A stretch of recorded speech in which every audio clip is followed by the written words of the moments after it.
There is a reason many people read the book of Revelation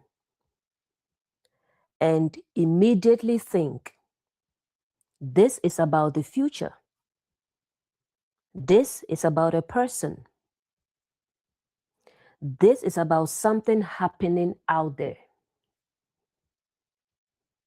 Because of the language used and words like he, him, they, beast, dragon, it makes the mind automatically assume external events, external beings, and external enemies. But here is the key. Scripture often uses personification. Just like wisdom is spoken of as a woman, Jesus said God is a spirit, yet we call God He. Sin is spoken of as a master. Flesh is described as if it has desires. These are not separate beings. They are inner dynamics given a voice. Same as the Holy Spirit, same as Christ. It said He. So people thought it's gendered. But they are inner dynamics given a voice. That's why most people read John 1:1 and think it's talking about Jesus the man. But John is not talking about Jesus the man yet. He's talking about life existing in the source. But because he used personification, because he used he, most people thought John was talking about Jesus the man.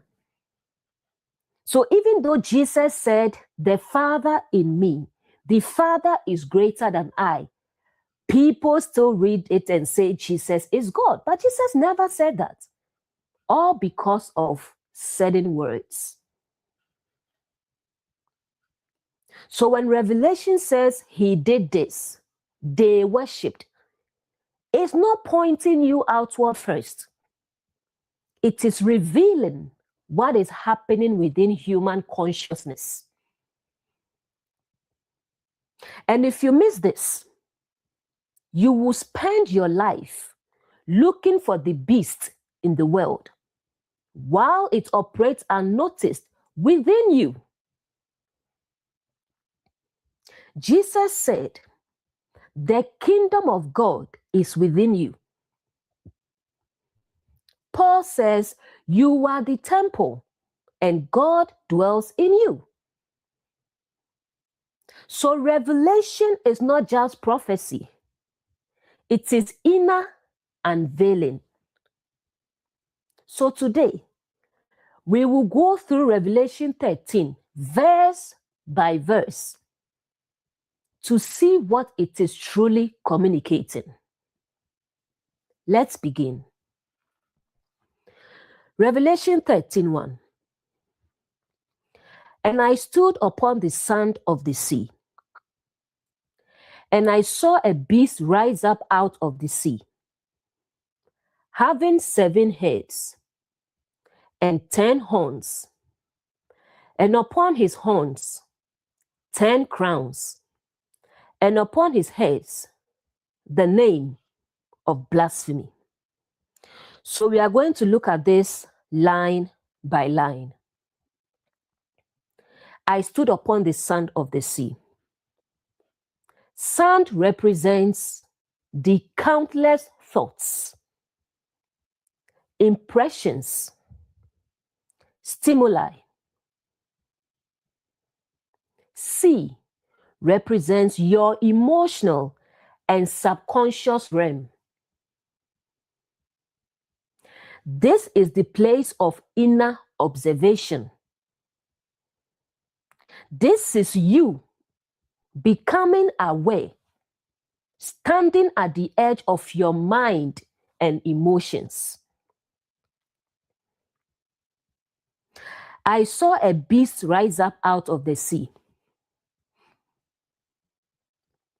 The beast is not a creature outside of you. It is your raw, unrefined instincts. It is your reactive nature. It is your ego operating through emotion. That is why Genesis 3 said what? The serpent was more subtle than all the beasts of the field, which the Lord God had created. It is part of you. The serpent is not a snake. It's symbolic for the reasoning mind, distorted thinking. So the beast is not a creature outside of you. Notice this. It rises out of the sea, meaning it is born from unprocessed emotions. It emerges when the subconscious is unexamined.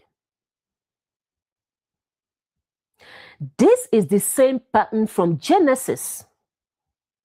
The serpent, like I said, is not a snake. It's symbolic for subtle thoughts, the reasoning mind, the analytical mind. The woman saw, which is emotion engaged. Eve is not a literal woman. It is symbolic for your emotions, the soul. So the woman saw means emotion engaged, then action followed. Next line, having 7 heads. The number 7 represents completeness. Head equals authority or control center. This is not one thought. It is a fully developed system of thinking, a complete pattern of perception that governs you. Examples: a mindset of fear, a mindset of lack, a mindset of pride, a mindset of insecurity. These are not random. They become ruling authorities in your inner world. Next line, 10 horns. Horn equals power, force, expression. The number 10 represents structure, systems, order. So now, this inner beast is not just a thought. It has structured ways of expressing itself. It shows up in your habits, your reactions, your patterns in relationships, your decisions in career. This is why people sometimes say, I don't know why I keep doing this. I don't know why I keep acting this way. I don't know why I keep making the same mistakes, because the beast now has structure. Next line, upon his horns, 10 crowns. Crowns equals authority, rulership. This means these patterns are not passive. They are ruling your life. They decide how you respond when triggered. Decide what you tolerate. Decide what you believe about yourself. Next line, upon his heads, the name of blasphemy. Name equals nature or identity. Blasphemy equals false identity against truth. This is powerful. This is not just behavior. It is identity distortion. Beliefs like, I'm not enough. I have to control everything. Love means suffering. Success is not for me. These are blasphemous names because they contradict the truth of Christ in you. Wholeness within you, divine nature within you. And this is why Paul will say, casting down imaginations and every high thing that exalts itself against the knowledge of God or knowledge of truth. Because God represents truth or ultimate reality or higher awareness. Bringing it into everyday life. In relationships, the beast shows up when you get triggered and lash out. When you use someone's vulnerability against them. When you speak from hurt instead of awareness. You've seen this, where love turns into distraction in seconds. In career, the beast shows up as self-sabotage, fear of starting, settling for less, procrastination rooted in doubt. It whispers, what if you fail? And suddenly, it rules your actions. In religion, the beast can appear as fear-based teachings, control disguised as spirituality, external authority replacing inner truth. When people are taught to fear instead of awaken, when identity is replaced with dependency, that is the beast wearing crowns. The deeper revelation. This verse is not trying to scare you. It is revealing what rises when you are unconscious. Because right after this, revelation will show you something else. It will show you authority can be taken back. The beast can be seen. And what is seen can be transcended.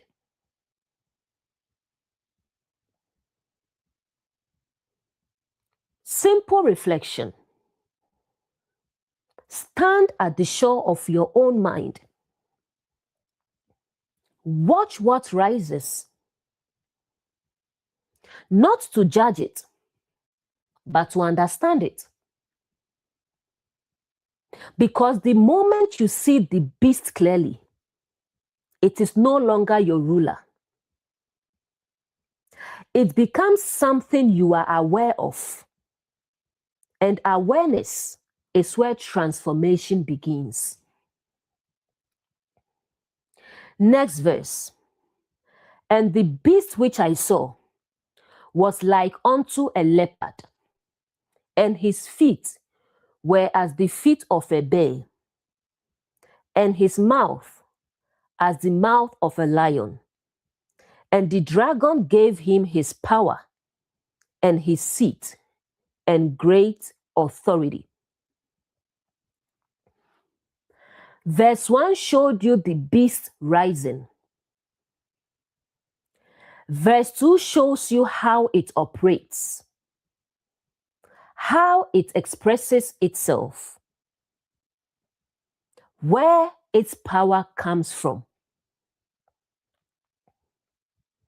Like unto a leopard. A leopard is fast, strategic, calculated, and observant. This is not a random reaction anymore. It is pattern behavior. The mind becomes quick to assume, quick to judge, quick to react. Example, someone says, "You didn't call me back." Leopard mind hears, "You don't care about me. You are irresponsible. You are a bad person." Now the reaction comes from that assumed meaning, not reality. Why it feels so intense? Because the reaction is not about this moment. It's pulling from past hurt, past rejection, past misunderstanding. So the response becomes emotionally charged beyond the situation. How it affects others. People begin to feel, "I have to be careful what I say." They always take things the wrong way. I can't be myself around them. And this creates distance, tension, and walking on eggshells. The shift begins with one simple awareness. Am I reacting to what was said or what I think it means? That question alone breaks the speed of the leopard. Not everything spoken is an attack,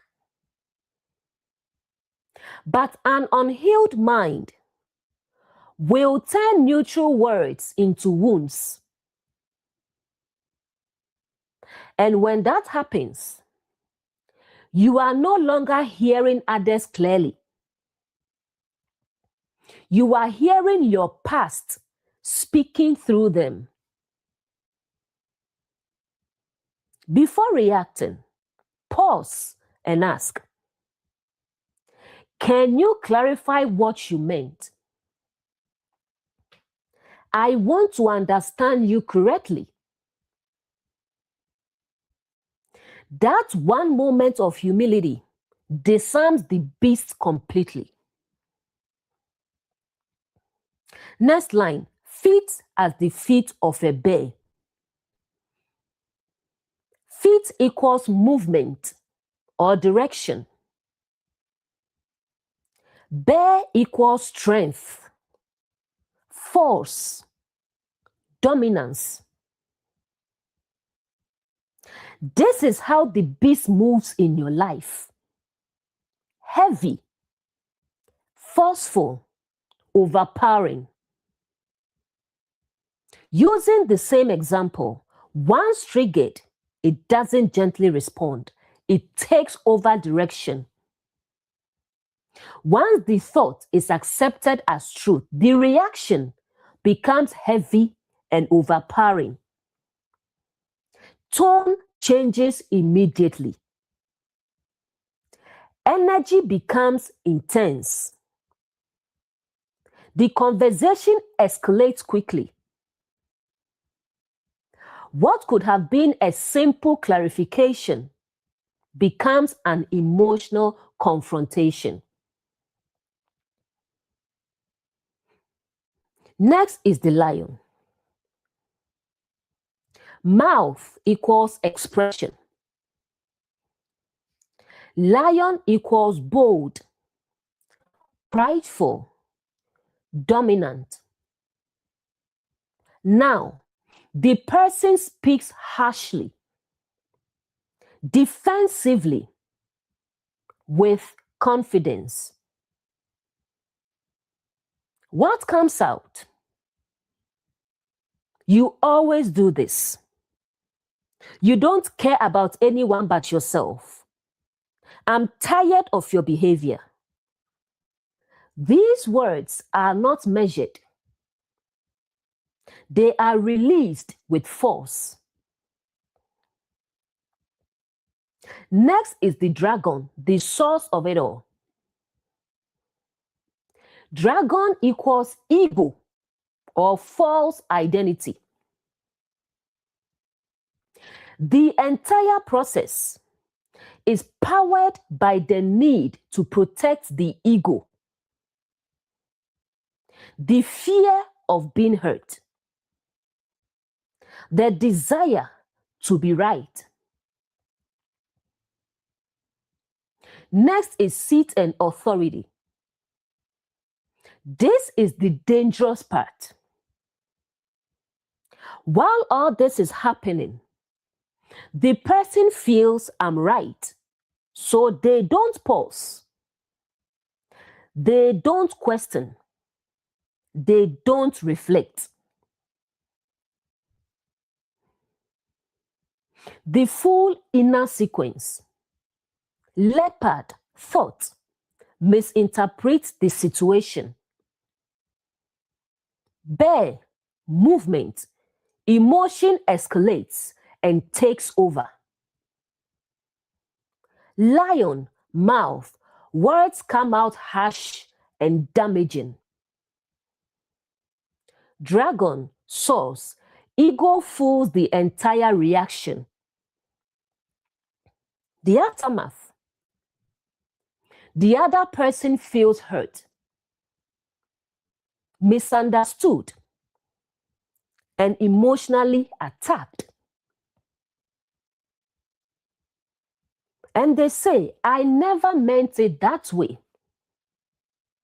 But now, trust is shaken.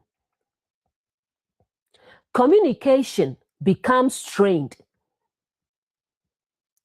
People start walking on eggshells. The danger is not just in reacting. It's in reacting to something that was never actually said. An unhealed mind will hear accusation where there is none, feel rejection where there is none, create conflict where there was none. And in that moment, the beast is not outside of you. It is speaking through you. Simple reflection. Instead of reacting, pause and ask, what did you mean by that? That single question slows down the leopard, stops the bear, silences the lion, and removes power from the dragon. Not everything spoken is an attack. But when you don't pause to understand, you turn simple words into wounds and then wonder why your relationships feel heavy. Career example, the leopard. Your manager says, let's revisit this report. Leopard mind hears, this isn't good enough. You are not competent. You are failing. But that's not what was said. Next is bear, emotional reaction. Now internally, anxiety rises. Defensive energy builds. You feel pressured or attacked. Your direction shifts from learning to defending. Next is lion expression. Now it shows up as defensive tone in meetings, over explaining, subtle attitude, resistance to feedback,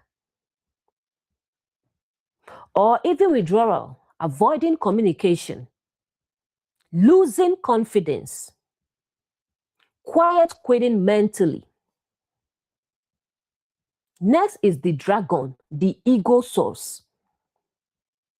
The root is fear of being seen as inadequate. Identity tied to performance. The need to prove worth. So everything becomes, I must protect how I'm perceived. The result, growth is blocked. Opportunities are missed. Relationships at work become strained. All from a misinterpreted sentence. Next example, religion. Leopard. Someone teaches something that is unfamiliar to what you've been taught. The leopard mind hears, this is false teaching. This is dangerous. You are a false prophet. You are a false teacher. You are heretic. Without seeking understanding, a conclusion is already formed. Next is bear reaction. Now, emotional resistance rises. Defensive energy kicks in. There is urgency to correct or oppose. Lion expression. Now it sounds like, that's not biblical. You are misleading people. This is wrong doctrine, spoken with confidence, authority, and conviction, but without understanding the perspective. Next is the dragon, the ego source. The root is attachment to belief system. Identity tied to being right.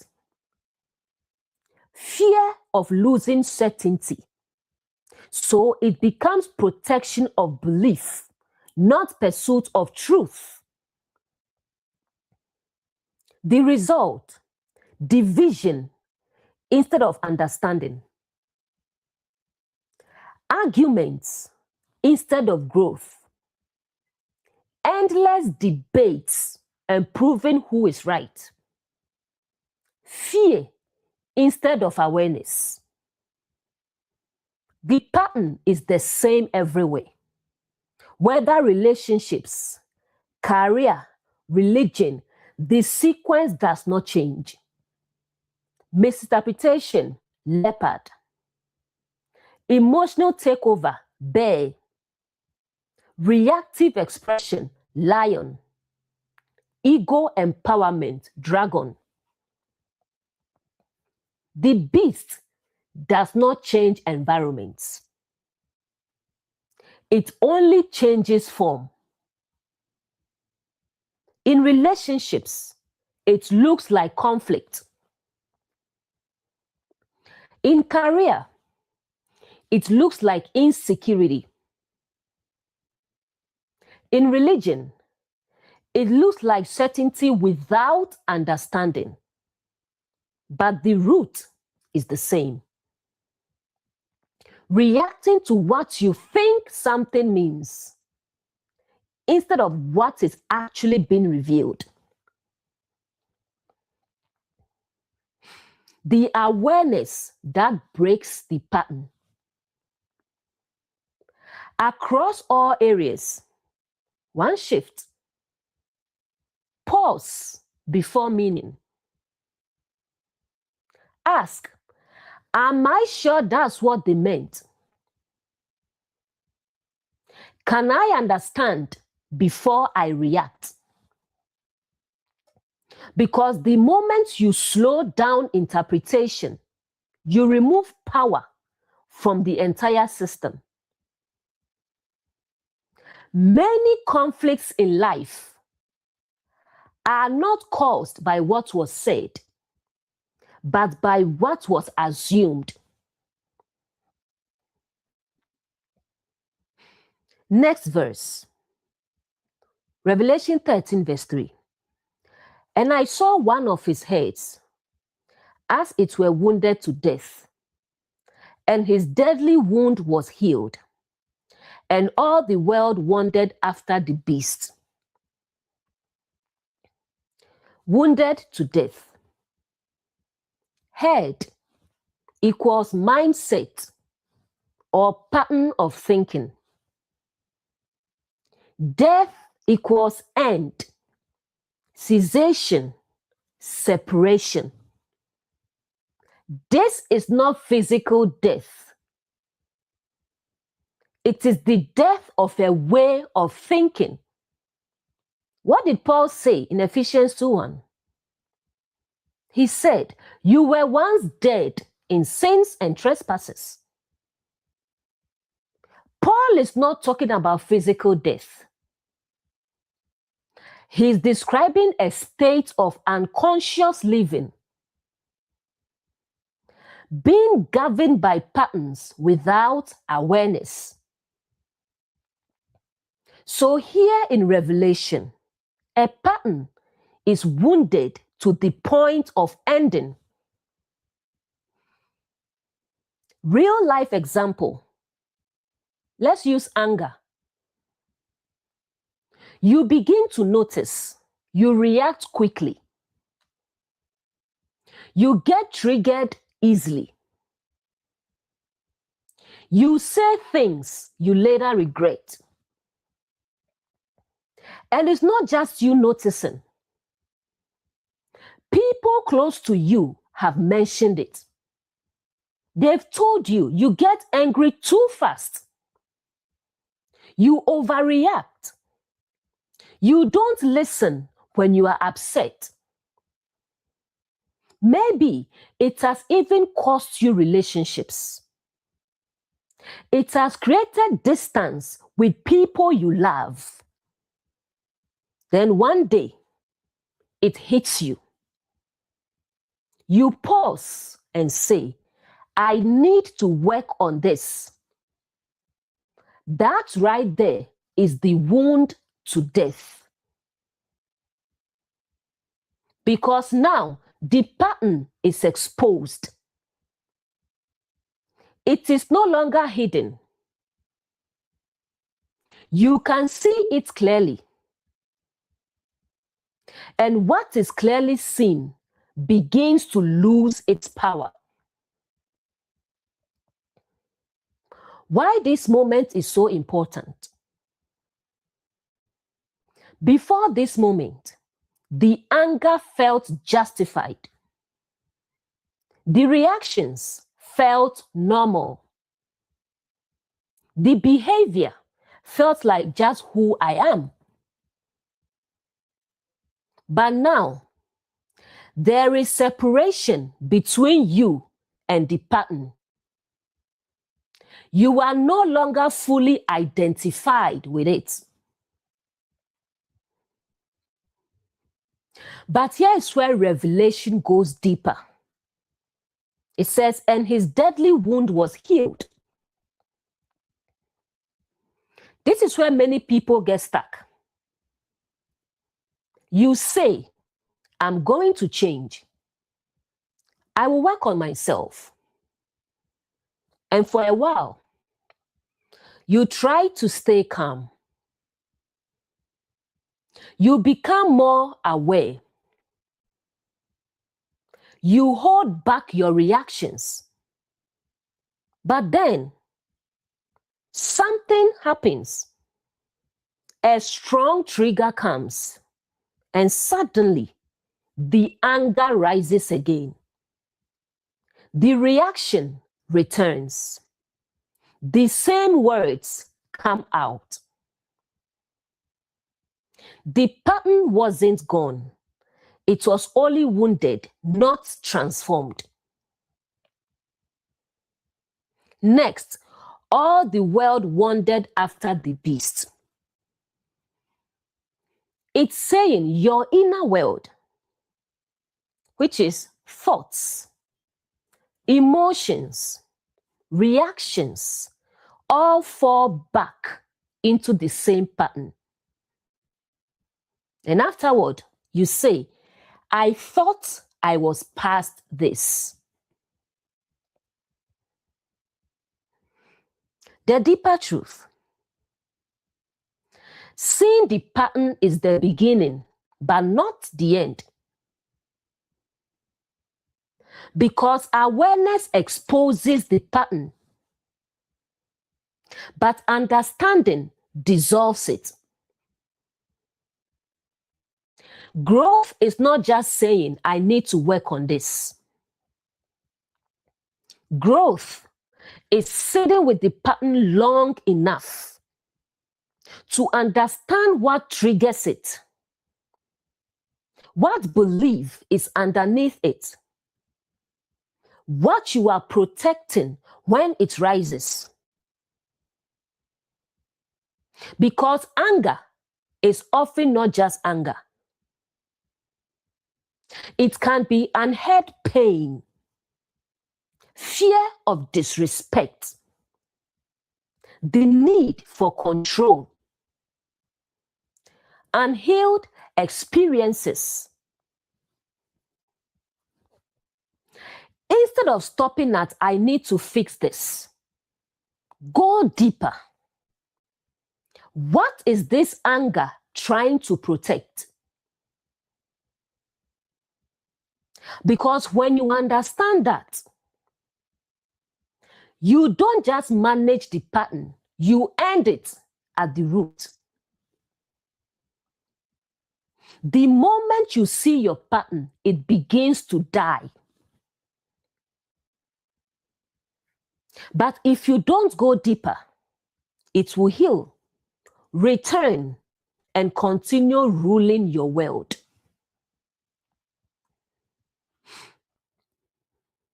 Next verse. And they worshiped the dragon, which gave power unto the beast. And they worshiped the beast, saying, who is like unto the beast? Who is able to make war with him? They worshipped the dragon. Dragon equals ego or false identity.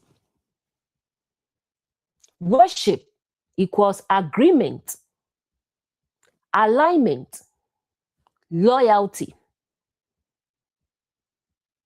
This is not external worship.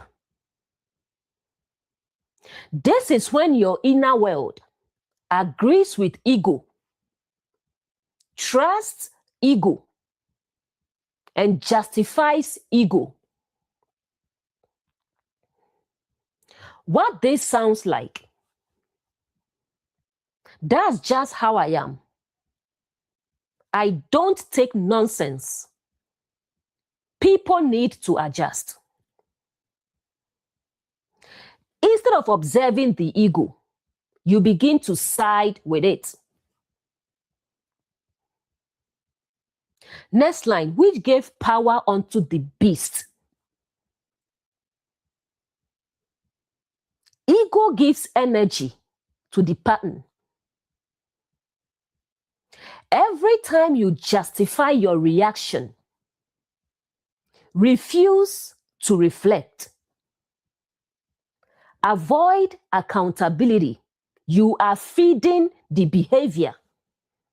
You are giving power to the beast. Next, they worshipped the beast. This is where it becomes very relatable. People say, as for me, I'm very plain. I speak my mind. I don't keep things to myself. I'm just being honest. I'm a no-nonsense person. On the surface, it sounds like confidence.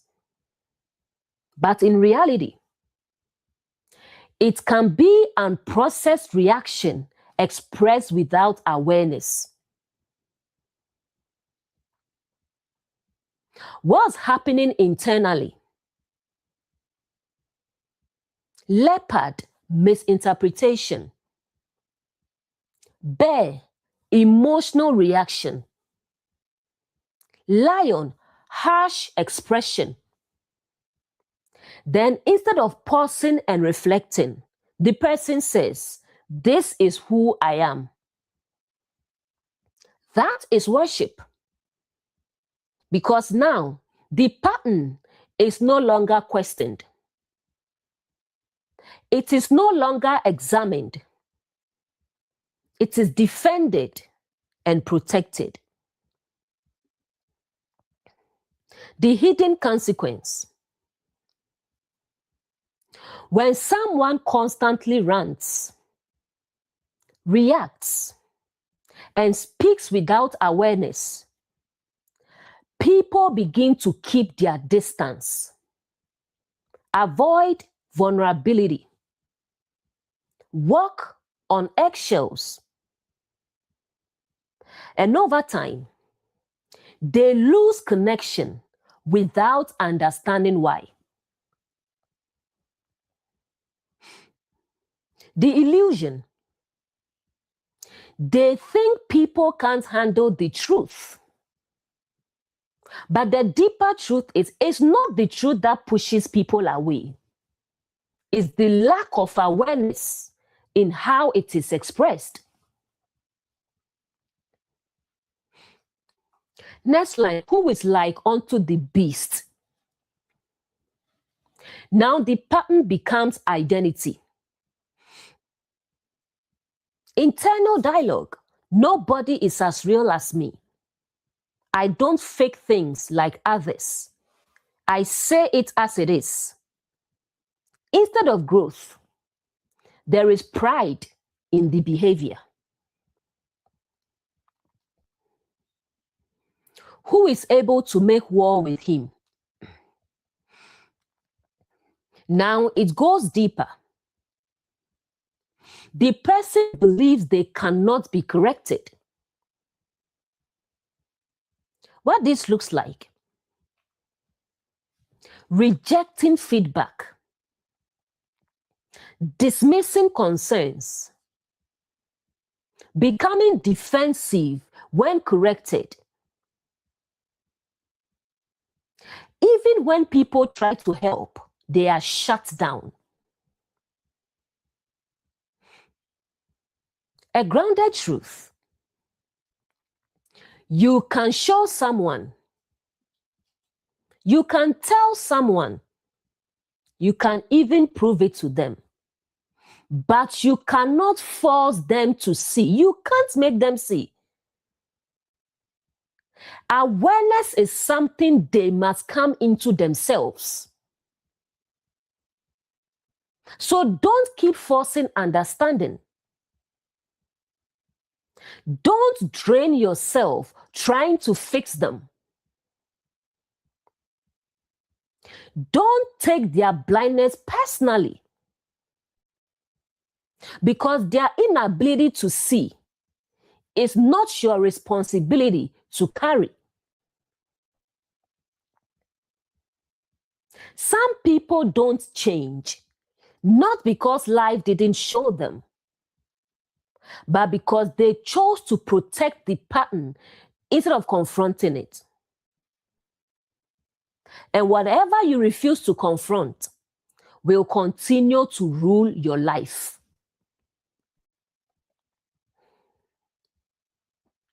The full pattern. 1. Ego is trusted. Dragon. 2. Behavior is food. Beast. 3. Behavior is justified. Worship. 4. Behavior becomes identity. Pride. 5. Behavior becomes untouchable. No war against it. The most dangerous patterns in your life are not the ones you struggle with. They are the ones you have accepted, defended, and called who you are. Because once a pattern becomes identity, you stop trying to change it.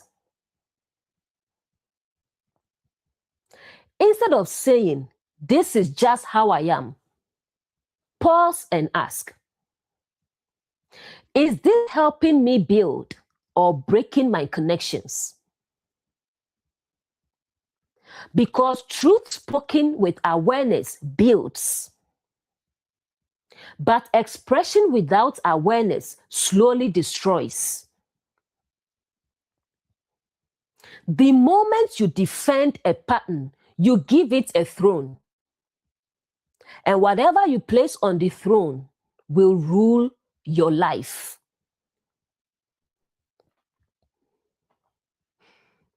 Next verse. We are on verse 5. And there was given unto him a mouth, speaking great things and blasphemies. And power was given unto him to continue 42 months. A mouth speaking great things. Mouth equals expression.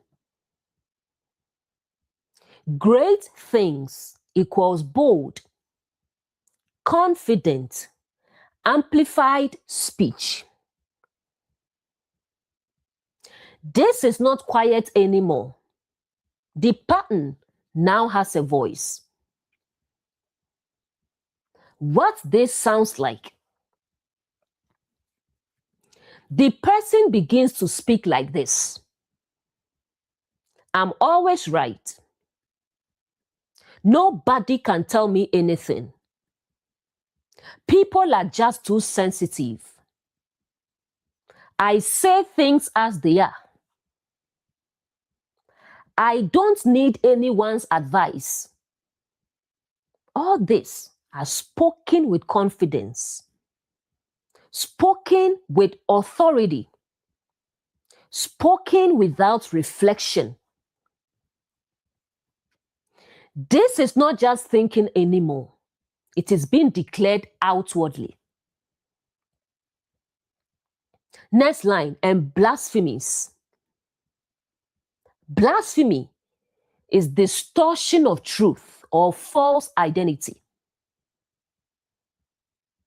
Now the speech becomes justification of harmful patterns, rejection of correction, distortion of reality. Example, calling harshness honesty, calling pride confidence. Calling stubbornness strength. Truth is flipped. Why this happens? Because the ego, dragon, has already given power, given authority, being agreed with. So now the pattern speaks as if it is truth itself. Next line. Power was given to continue 40 and 2 months. Time here is symbolic. 42 equals a cycle, a prolonged period, repeated experience. This means the pattern doesn't just appear once.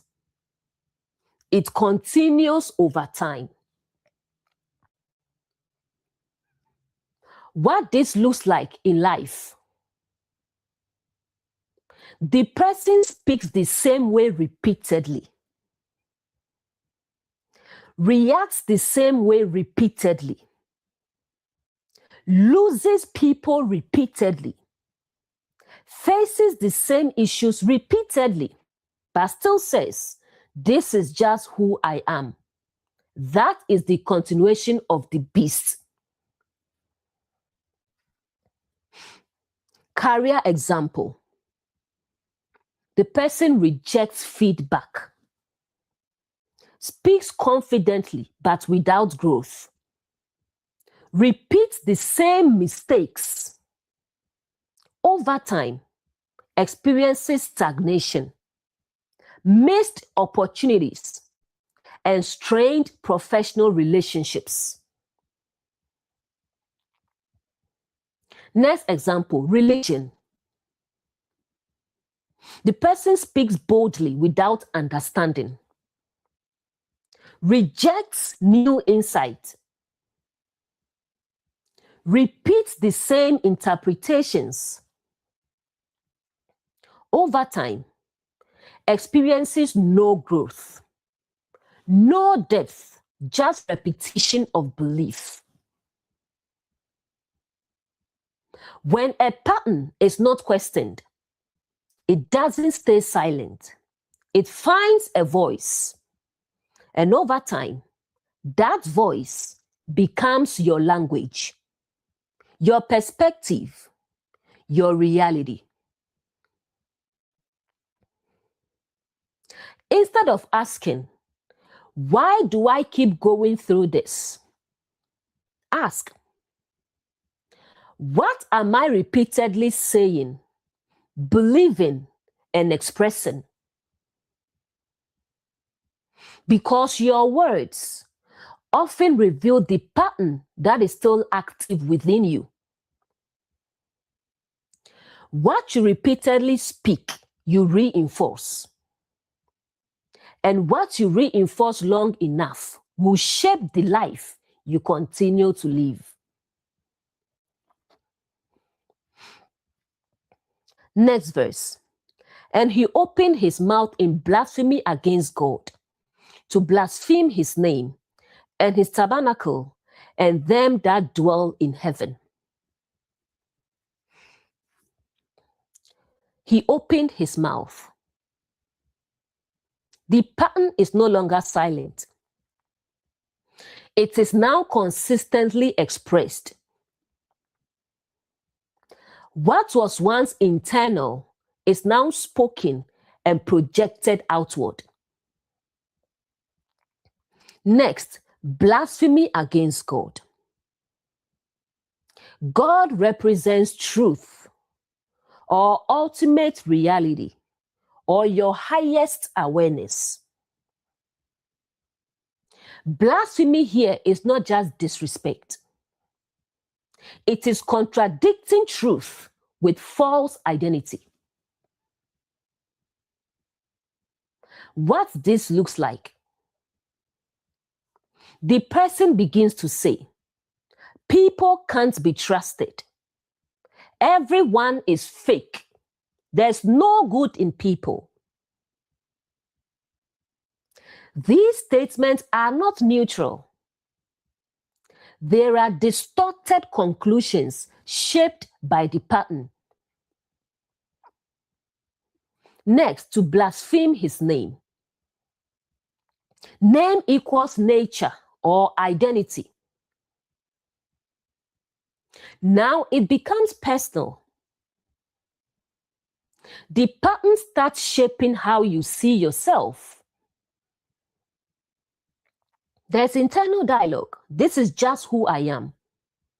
I'll never change. I'm just like this. False identity becomes accepted as truth. Next line, his tabernacle. What does Paul say? He says, your body is the temple of God, and the Spirit of God dwells in you. So tabernacle is dwelling place. So now the pattern affects your inner peace, your emotional state, your sense of self.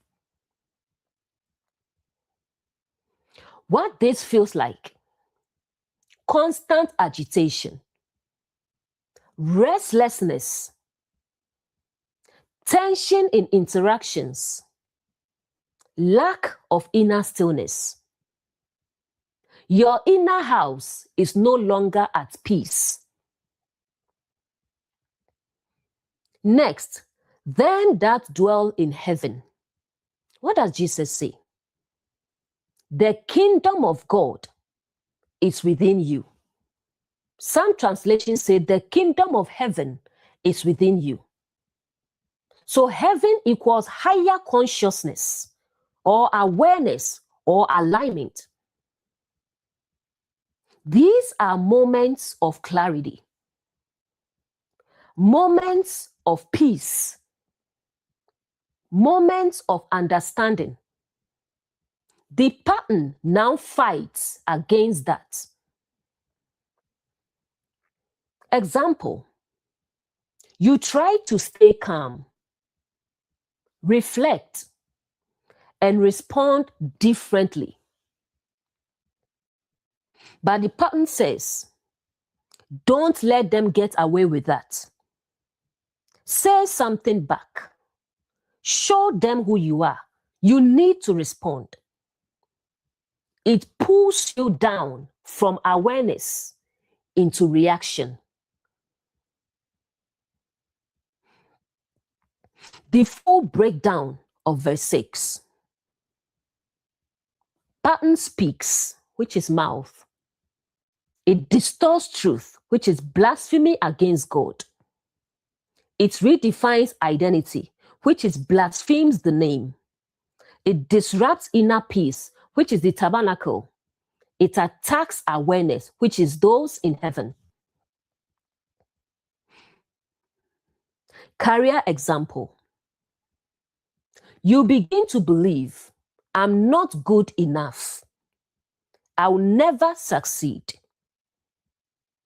This affects confidence, performance, opportunities.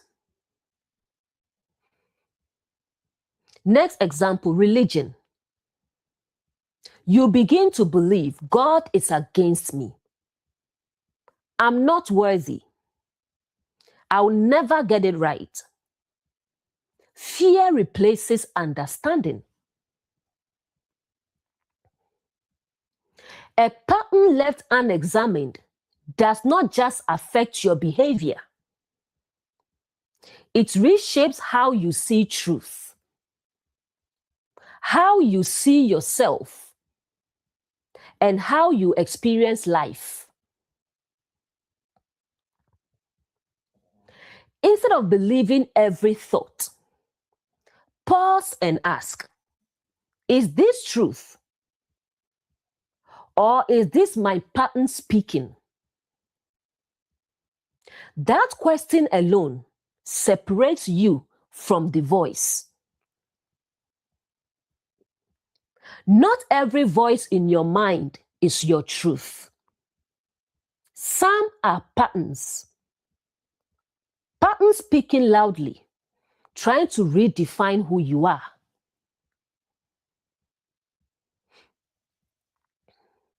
Next verse, verse 7. And it was given unto him to make war with the saints and to overcome them. And power was given him over all kindreds and tongues and nations. To make war with the saints.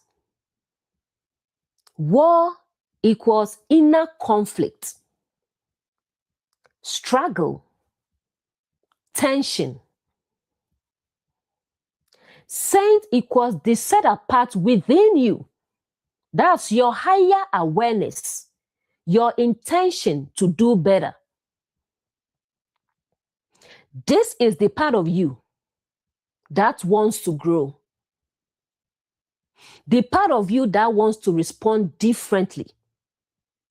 The part of you that wants peace instead of reaction. And now the pattern is fighting against that part of you. Example, you say, I'm going to stay calm this time. But when the moment comes, anger rises. Words form quickly. Reaction feels stronger than awareness. That is war. What this war feels like. You know better, but still react. You want to change, but feel pulled back. You see the pattern, but struggle to stop it. Two forces within you, awareness and reaction. Cain and Abel.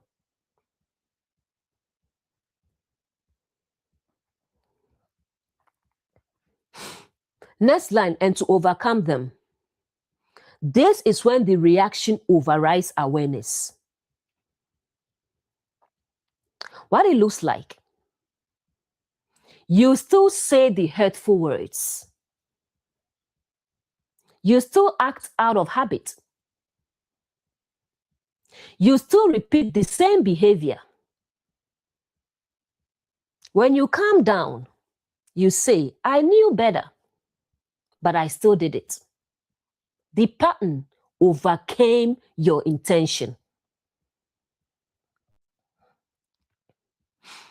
Next line, power over all kindreds, tongues, and nations. This is not about geography. This is about every area of your life. Kindreds represents relationships. Tongues means communication or expression. Nations means different environments, such as work, home, your social life. The pattern begins to show up everywhere. What this looks like in reality. In relationships, same conflicts, same reactions, same emotional cycles.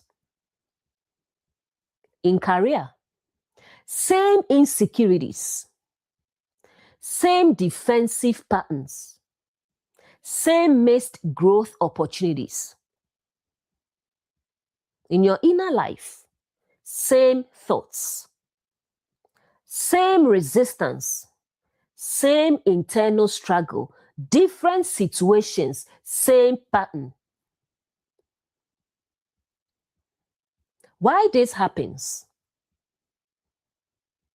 Because the pattern has already been justified in verse 4, been expressed repeatedly, verse 5, shaped perception, verse 6. Now it has momentum and influence. The greatest battles in your life are not always external.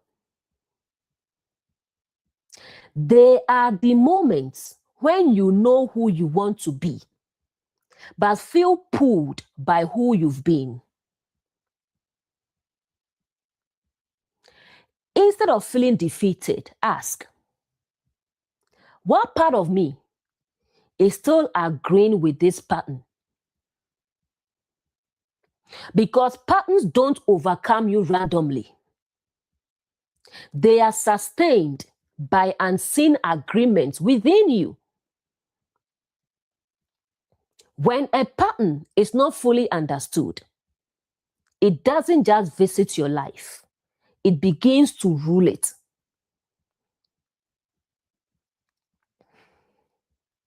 Next verse, verse 8. And all that dwell upon the earth shall worship him, whose names are not written in the book of life of the Lamb, slain from the foundation of the world. All that dwell upon the earth. Earth represents the natural, reactive level of consciousness. This is living only through senses, emotions, and immediate reactions. This is a state where there is little reflection, little awareness, little inner observation. Next line, shall worship him. People in this state will justify their reactions, defend their behavior, repeat their patterns because it feels normal. It feels like truth. It feels like who they are. Next line, whose names are not written. Name equals identity or nature. This is not about a literal book somewhere. It is about awareness of true identity.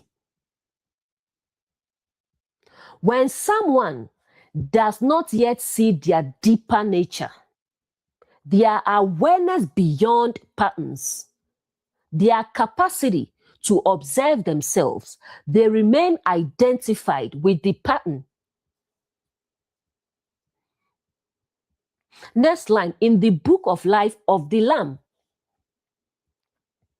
Lamb equals innocence, awareness, unconditioned nature. Book of life equals alignment with truth or awakened identity. This represents the part of you that is aware, observing, not reactive. Next line, slain from the foundation of the world. Foundation of the world equals the beginning of conditioning. This is your upbringing, experiences, learned behavior. It's the pure aware nature within you that gets covered over by patterns, beliefs, and reactions. It's not destroyed, but hidden.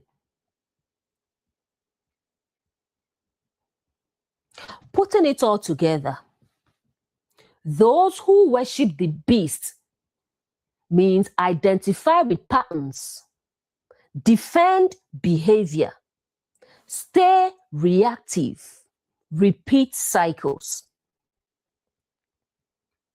Those written in the book of life are those who begin to observe themselves, question their reactions, separate identity from behavior, and move toward awareness.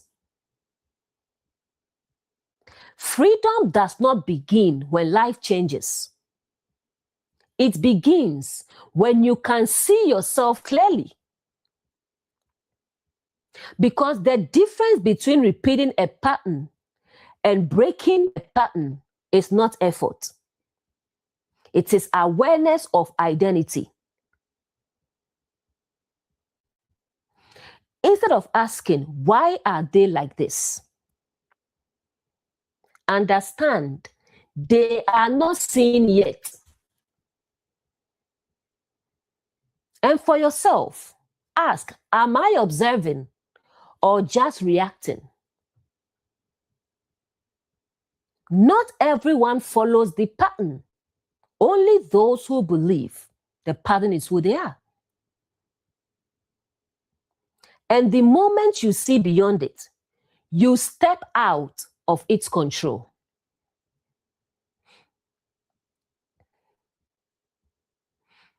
Revelation 13 verse 8. I keep saying the Bible is a pattern of our everyday lives, everything we go through in life, because it's speaking to our consciousness.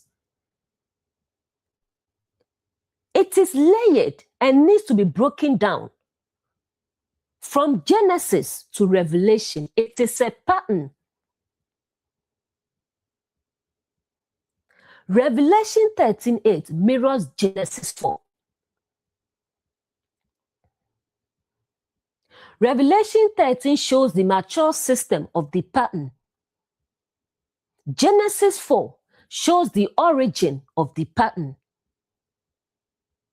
In Genesis 4, Cain represents reaction, ego-based identity, emotional dominance. What does Paul say? The Spirit of God dwells in you. So God speaking to Cain is truth speaking within. God speaks to us every day. The truth that speaks in you, that is God speaking. God says to Cain, if you do well, will you not be accepted? And if not, sin lies at the door. This is awareness speaking. It's the same as pause. Reflect. Don't react. The voice that tells you this. But Cain does not listen. What happens next? He becomes angry. He refuses correction. He acts on emotion. He kills Abel. Abel equals higher awareness, innocence, alignment. So Cain destroys the higher part within himself. Now look at Revelation 13 verse 8. All that dwell on the earth shall worship the beast. This is Cain grown into a system. The parallel, Genesis 4. Cain ignores awareness, reacts emotionally, justifies himself, eliminates higher awareness, which is Abel. Revelation 13, the pattern is fully formed, the beast. Ego empowers it, the dragon. It is justified, worshipped. It overcomes awareness, saints. It spreads across life, nations. Same pattern, just at different stages. Not written in the book of life is the Cain's state. In Revelation, not written means unaware of true identity. In Genesis 4, Cain cannot see himself. He cannot receive correction. He blames outward. Same state of consciousness. The lamb slain is the same as Abel slain. Abel equals innocence, alignment. Lamb equals innocence, pure nature. In Genesis, Abel is killed. In Revelation, the lamb slain, meaning the aware aligned nature within you is suppressed or ignored.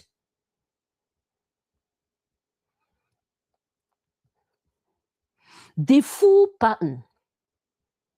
Awareness speaks. This is God speaking to Cain. Ego resists Cain's reaction. Higher nature is ignored or killed, Abel. Pattern forms, mindset. Pattern grows, behavior. Pattern is justified, worshipped. Pattern dominates, Revelation 13. Genesis shows you the seed. Revelation shows you the tree.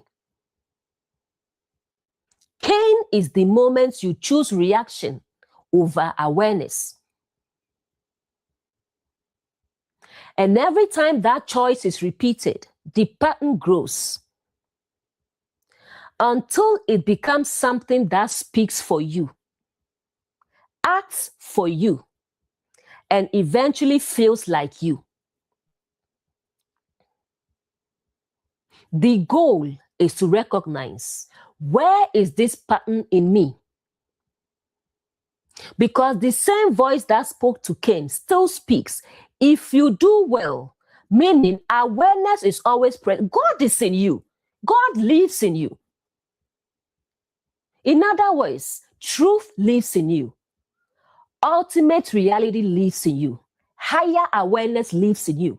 Awareness is always present. Genesis shows you how the pattern begins. Revelation shows you what happens if it is never understood. And the choice between Cain and awareness, or between Cain and Abel, is a choice we make every single day.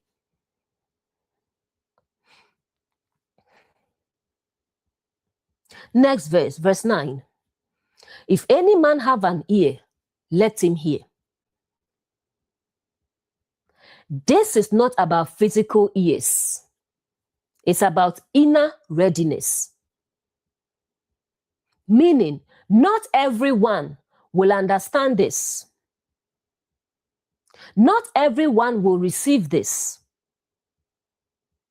Not everyone is ready to see themselves. Because to truly hear this, you must be willing to reflect. Question yourself. Let go of identity tied to patterns. What hearing really means. Hearing is not just listening to words or just agreeing with the teaching. Hearing is recognizing yourself in it, feeling conviction without defense, becoming aware of your own patterns. Why these verses here? After everything we've seen, the beast rising, the pattern operating, the pattern being justified, the pattern dominating, now comes the question: will you see it? Or will you continue in it? The hidden truth. Many people will hear this teaching and say, this is deep. This is powerful. This applies to someone I know, but not say this is me. That is the difference between hearing and truly hearing. To hear is to see yourself without defense, not pointing outward, not thinking of others, but allowing the truth to gently ask, where is this in me? Instead of listening to respond, listen to recognize. That's what Jesus will say. Remove the beam in your eyes before you can see the speck in your brother's eyes.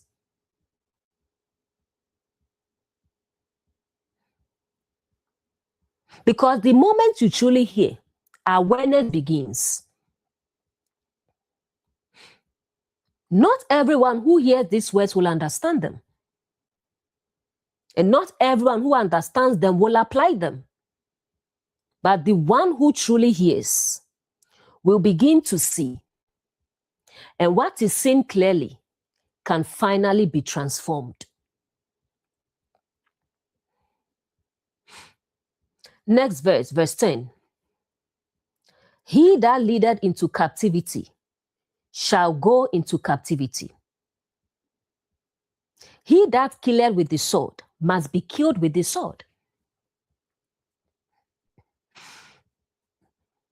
How this shows up in families. In many homes, especially where parents feel, I have the final say. You must not question me. Respect means silence. Authority becomes control instead of guidance. Leaded into captivity. When a child grows up in an environment where they can't express themselves, their voice is dismissed. Their feelings are invalidated. They are being led into emotional captivity, where they learn to suppress. They hold things in. They feel unheard. Killed with the sword. This is not physical. It's harsh words, dismissive tone, constant correction without understanding. Words that shut someone down over time. The turning point. Eventually, the child gets tired. The pressure builds. The silence breaks, and then they lash out or they withdraw completely. Shall be killed with the sword. Now the parent experiences the same harsh tone, the same resistance, the same emotional distance, or even worse, silence, absence, disconnection. And they wonder, why is my child behaving like this? Why doesn't my child want to speak to me now that they're adults? Why have my children cut me off? Because it is often a reflection of what was consistently experienced. Everyone has an ego. So when someone feels disrespected, controlled, invalidated, they will respond in one of two ways. Those on awareness path will pause, walk away, won't escalate. Those on reaction path will respond with the same energy, mirror the tone, or escalate the situation. Both are responses, but only one breaks the cycle.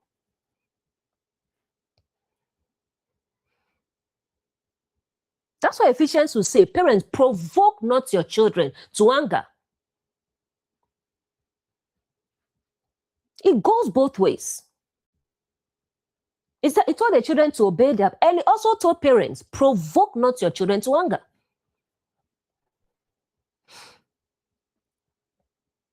Where the pattern continues, if both sides feel right, refuse to reflect, keep reacting, The cycle continues across generations. Control may produce silence for a time, but it does not produce understanding. And suppressed voices do not disappear. They either rise in reaction or fade into distance. So for parents, sometimes reflect. Ask yourself, am I guiding or controlling? I know mostly they say, oh, parents want the best for their children. Yes. But sometimes ask yourself, am I guiding or controlling? And for children, especially as adults, ask yourself, am I reacting or responding with awareness? Just like I said, we all have ego. So sometimes you may be reacting. So you also need to pause and ask yourself, am I reacting or responding with awareness? Because breaking the cycle requires someone choosing awareness over reaction. What you repeatedly give will eventually be returned to you, not as punishment, but as reflection. And the moment one person chooses awareness, the cycle finally has a chance to end. In career, when a boss, supervisor, or team lead operates from I'm in charge, so I can speak however I want. I pay you, so you have to listen to me. They need to listen no matter how I say it. Authority means control. Leadership becomes domination instead of guidance. Leaded into captivity, employees begin to feel micromanaged, disrespected, unable to express themselves, afraid to speak up. That is emotional and professional captivity. Next is killed with the sword.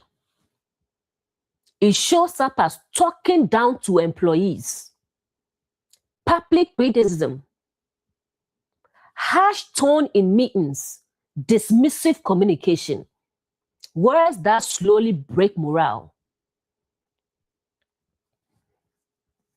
The turning point. Not everyone will stay quiet.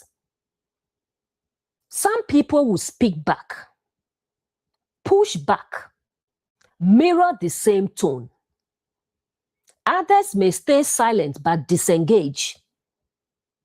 They will do the bare minimum and mentally check out. Either way, the environment shifts. Next, it shall be killed with the sword. Now, the leader experiences disrespect, resistance, lack of cooperation, and poor team morale. And they say, why is my team like this? But the environment often reflects what has been consistently expressed. The reality, everyone has an ego. So when someone feels talked down to, undervalued, and disrespected, they will either choose awareness, which is stay calm, set boundaries respectfully, or possibly leave the environment, or they will react, which is match the tone, speak back, become defensive or resistance, and this creates tension and conflict. Where the pattern continues.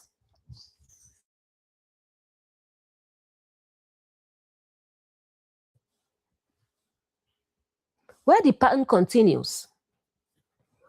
If leadership does not reflect, The behavior continues. The environment worsens. Turnover increases. Trust breaks. The system becomes toxic. Authority does not give you the right to diminish others, because respect is not enforced by position.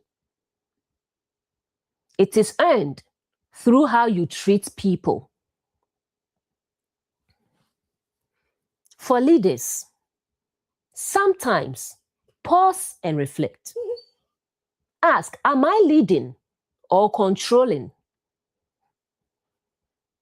And for employees, sometimes ask, am I reacting or responding with awareness? Because one escalates the cycle, the other begins to break it. You can use authority to control people, but you cannot use it to keep their respect. And eventually, what you give in tone, energy, and words will be returned to you.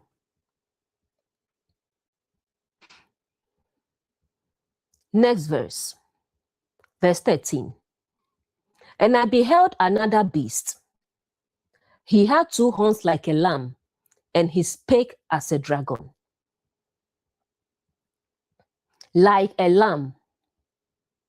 This is the outer presentation. How people see you. Your public image. Kind, gentle, attentive, loving, respectful.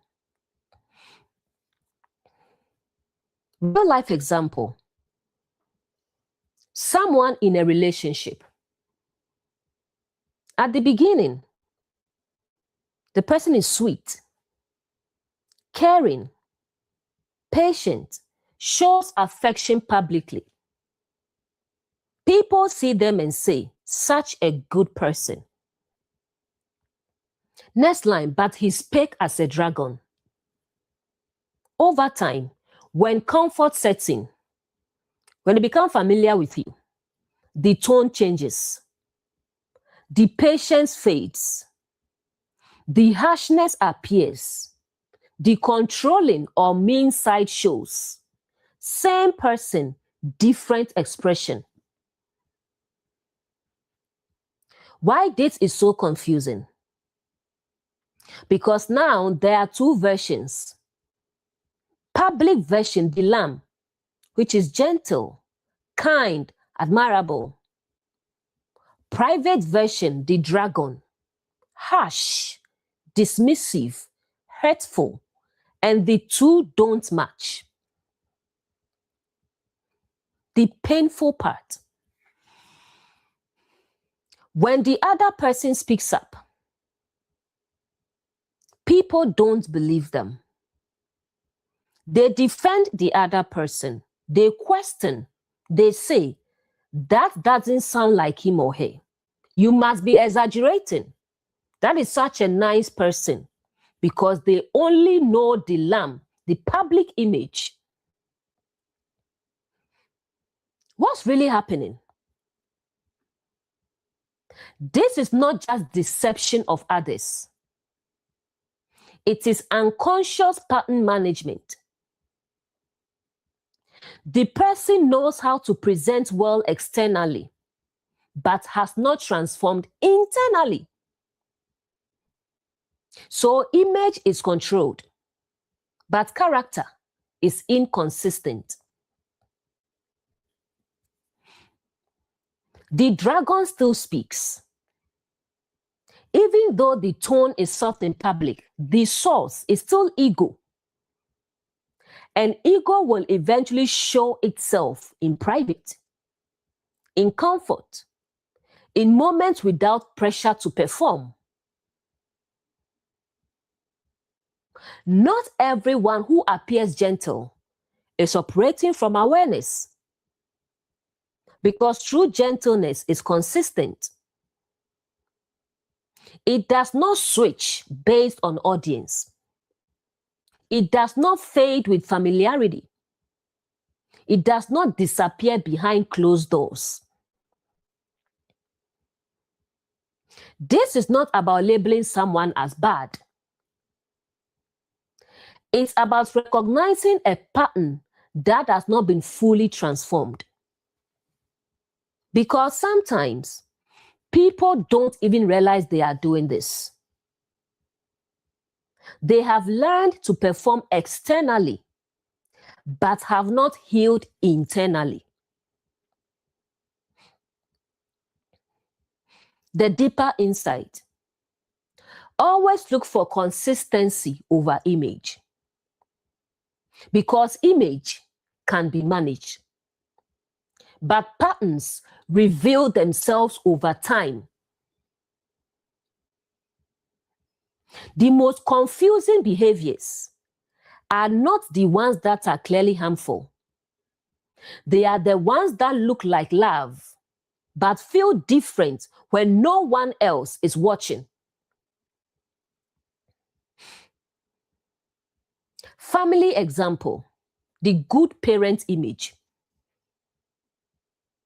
The public image, which is Islam, the parent appears loving, caring, supportive, and responsible. People say they are such a great parent. But private reality, which is dragon, at home, they are dismissive of the child's feelings, controlling, harsh with words, emotionally unavailable. What happens? When the child speaks up, you are being ungrateful. After all I've done for you, others say, your parents love you, stop complaining. The child feels unseen, invalidated, and confused. The pattern, image is protected. Reality is hidden. Next example, career, the nice leader. Public image, the lamb. The boss speaks politely, smiles in meetings, acts supportive in front of others. People say they are such a great leader. But private reality, dragon. Behind the scenes, dismisses ideas, controls decisions subtly, uses passive-aggressive communication, undermines employees quietly. What happens? When an employee speaks up, they are not believed. They are labeled difficult. Their concerns are minimized.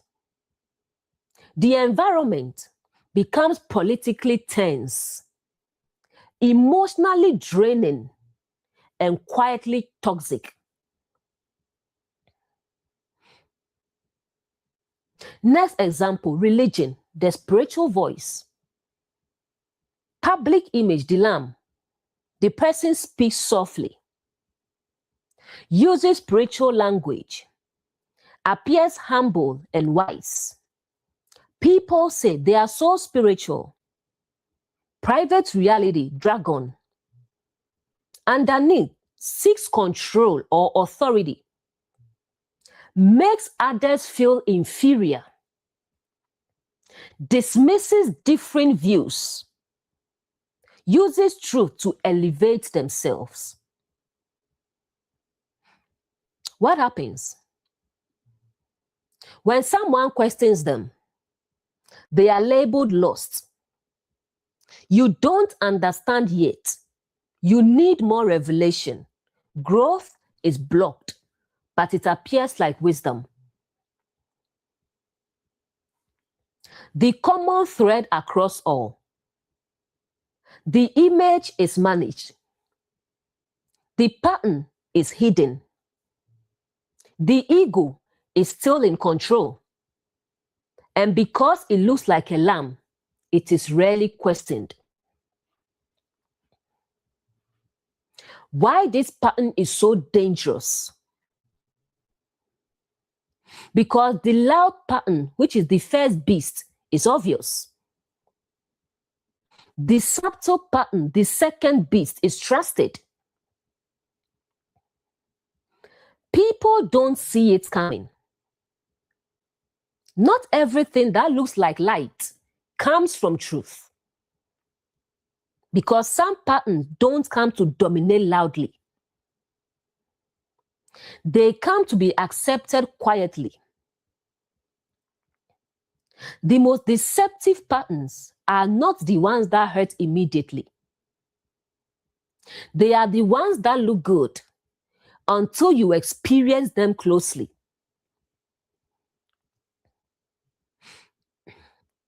Also, if you pay attention to the language used, the verse says, like a lamb with horns. But a real lamb does not have horns. So why describe it this way?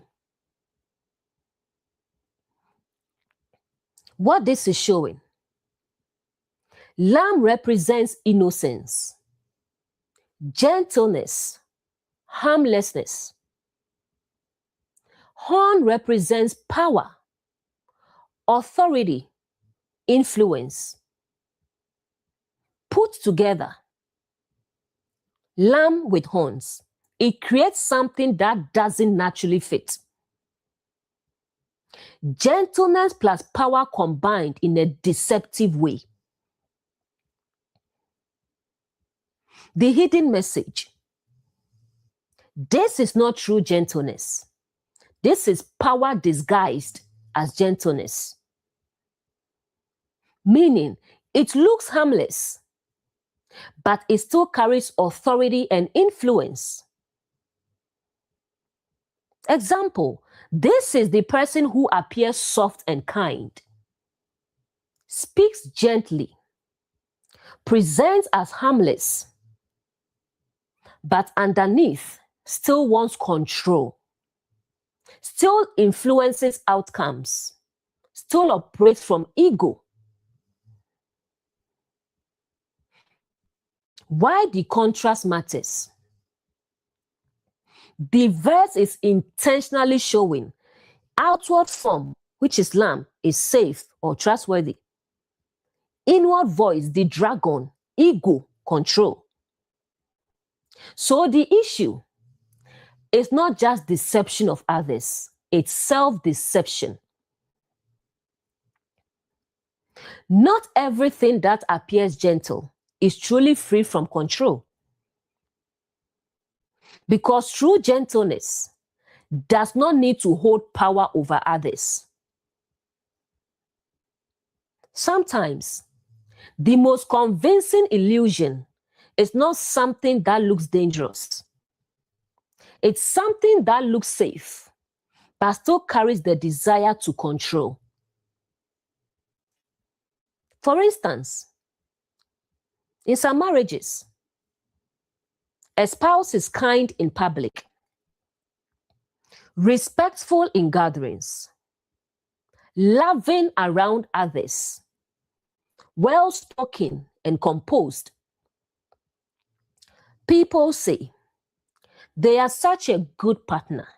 You are lucky to have them. The private reality, dragon. Behind closed doors, tone changes. Words become harsh. There may be control, intimidation, or emotional harm.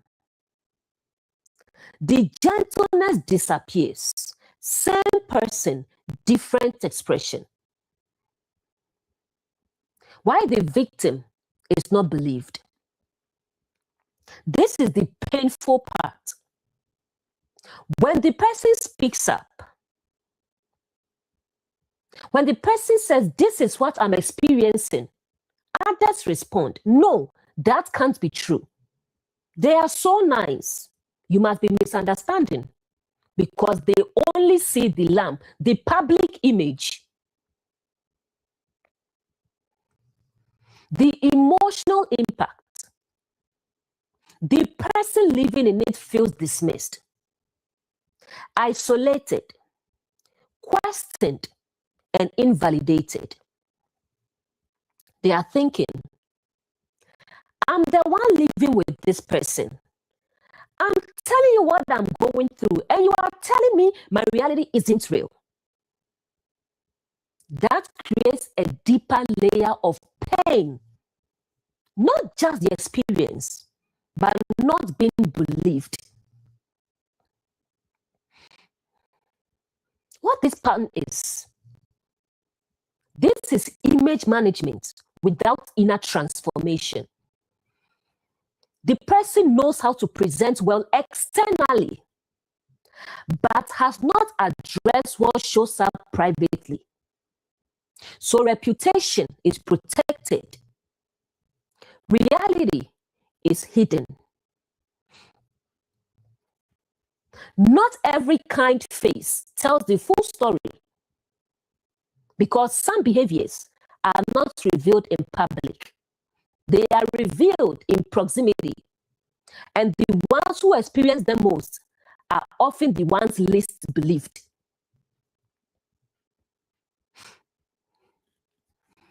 Next verse, verse 12.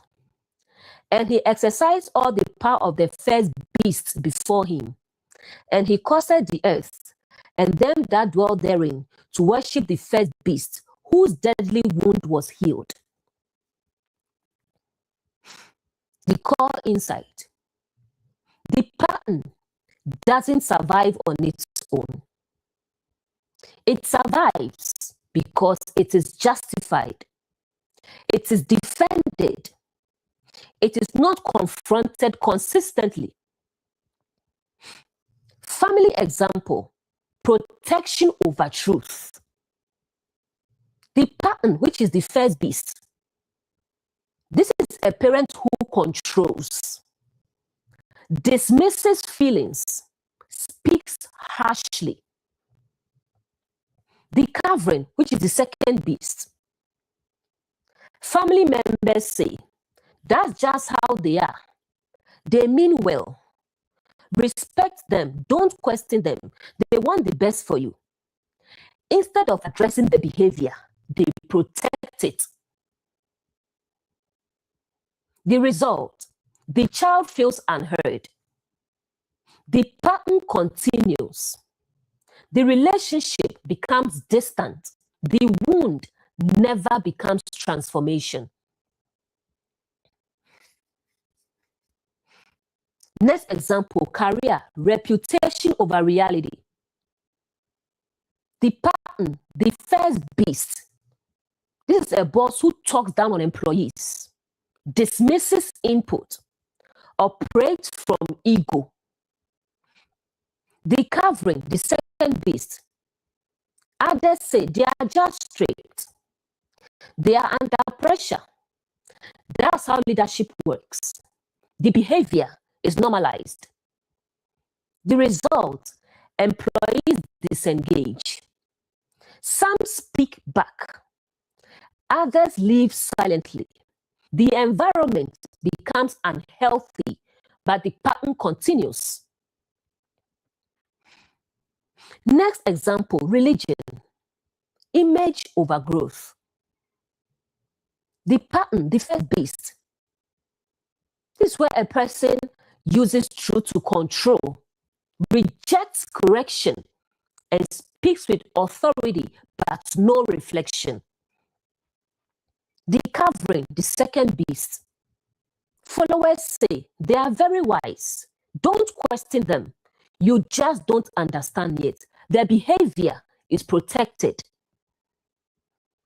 The result, growth is blocked. Truth is distorted. People remain dependent. The pattern becomes established as truth. Next example, relationship, image over reality. The pattern, the first beast. A partner who is kind publicly, harsh privately, dismissive or controlling behind closed doors. The covering, the second beast. Others say, they are such a good person. You are lucky to have them. You must be exaggerating. The experience is dismissed. The result, the person feels isolated. The behavior continues. The pattern deepens. The truth is hidden behind image. The full pattern, behavior appears, first beast. Behavior is exposed, wound. People defend it, second beast. Behavior is normalized, worship. Behavior continues, healed wound. That is the full cycle. The deeper shift. Instead of asking, why does this keep happening? Ask, who or what is allowing this pattern to continue? Because patterns don't just live in individuals. They are often sustained by environments that refuse to confront them. A pattern does not need strength to survive. It only needs silence, justification, and protection. And once it is protected long enough, it will grow until the consequences can no longer be ignored. Next verse 13. And he doeth great wonders, so that he maketh fire come down from heaven on the earth in the sight of men. He doeth great wonders. This is the second beast, the subtle one. It doesn't just appear gentle. It becomes impressive. What this looks like? Charisma, confidence, intelligence, success, public admiration. People begin to say, look at them. They must be right. They can't be what you are saying. Next line, fire from heaven. Heaven equals higher truth or authority or something respected. Fire equals something powerful, convincing, attention-grabbing. This means the pattern produces things that look like truth, wisdom, authority, even spiritual depth. But in reality, it is still being driven by ego underneath. In the sight of men, this is public display. This is important. People see the good side, the success, the charm, the presentation, and they form conclusions based on that. Examples in relationships. The person shows love publicly, buys gifts, speaks kindly in front of others. Others say they treat you so well, but privately, there is control, harshness, emotional harm. The public wonders make people doubt the truth. In family, the parent provides financially, acts responsible publicly, is respected in the community. Others say they've done so much for you, but at home, the child feels unheard, controlled, emotionally dismissed. The good image cancels out the truth. In career, the leader gets results, speaks well in meetings, is praised by higher management. Others say they are a great leader, but internally, the team feels disrespected, Communication is toxic. Morale is low. The success hides the reality. In religion, the person speaks powerfully, quotes scripture, sounds deep and wise. Others say they are anointed, but they reject correction. They control others subtly. They elevate themselves. The fire from heaven convinces people. The deep insight.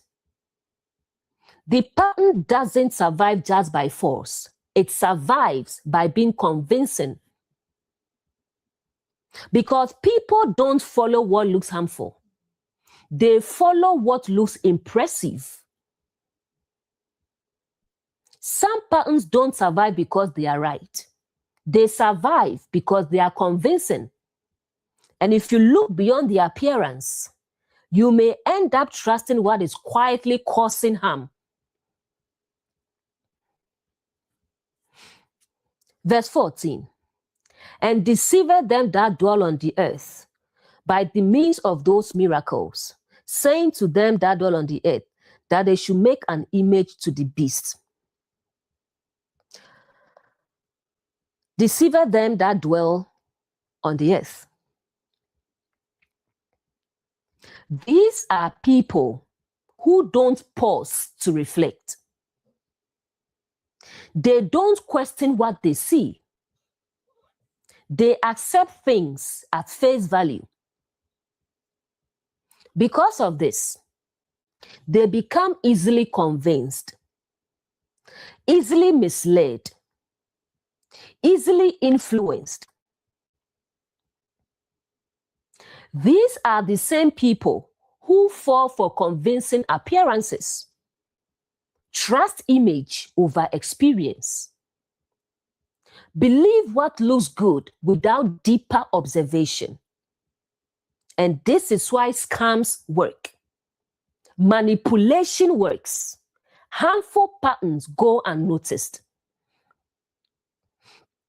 By means of those miracles, the person or pattern looks good, speaks well, appears kind, has a strong public image. So people say, this must be real. This must be true, without asking, what is happening beneath the surface? Next line, make an image to the beast. This is where it becomes powerful.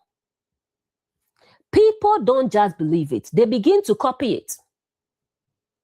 Examples in relationships. A person appears loving in public, kind and attentive. Others say, that's a perfect partner. So people begin to accept similar behavior, ignore red flags, stay in unhealthy dynamics. The pattern is repeated. In family, children grow up seeing control presented as love, silence presented as respect.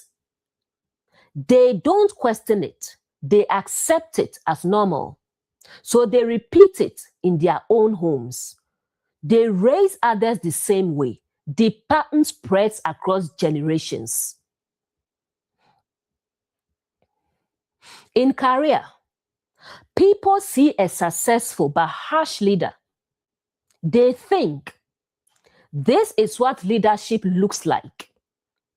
So they adopt the same behavior.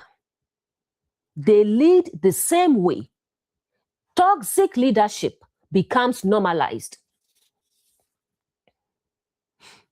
In religion, people see someone speaking with confidence and authority. They think this is truth. So they accept without reflection. They repeat the same ideas. They reject questioning. The pattern becomes doctrine.